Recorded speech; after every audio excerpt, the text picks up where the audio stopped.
প্রিয়, জানো, সেই সন্ধ্যা থেকে চাঁদটা বড়শি ফেলে আক্ষেপে টোপটা বারবার উঠিয়ে নিচ্ছে।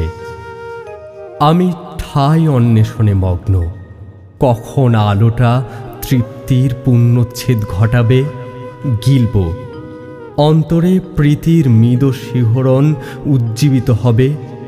কিন্তু কিন্তু মেঘগুলোর উন্মাদনা বেড়েই চলেছে, যেন আজ না দৌড়ালে খোরাক মিলবে না। অনেকক্ষণ গত হলে ভাসমান বাড়িদের চালাকি বুদ্ধিতে স্থির হল। সাদাটে মেঘেরা বাহারি ঢেউ তুলে সৌন্দর্যে বর্ধনে সম্মতির রেখায় অবস্থান করছে।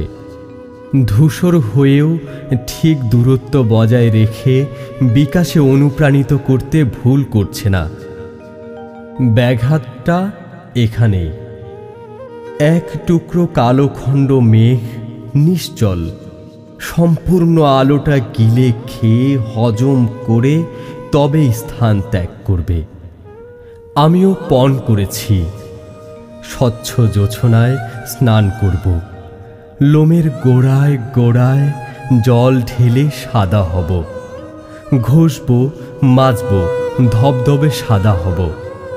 শ্যামবর্ণের গাখানির দীর্ঘ অবজ্ঞা আজ সমাপ্তিতে পরিপক্ক হবে। তোমার চক্ষুলজ্জার অবসান হবে। গায়ের রংটা মাদা হওয়ায় জীবনভর কারণে অকারণে যে তুচ্ছ তাচ্ছিল্যকে আদর করেছি, সে স্নেহহীন হয়ে পড়বে। হোক না তোমার দৃষ্টিরেখায় স্থান দখলে, ওতেও আমার দ্বিধাবোধ নেই। প্রিয়, বর্ষার আকাশে পূর্ণিমা জেগেছে, ভরা পূর্ণিমা, কিন্তু কৃষ্ণ কালো বর্ণটির এক চুলও পরিবর্তন হয়নি। আচ্ছা প্রিয়, সাদা কালোর বৈষম্যে দেহের গঠন প্রণালীতে কোনো তফাৎ হয়?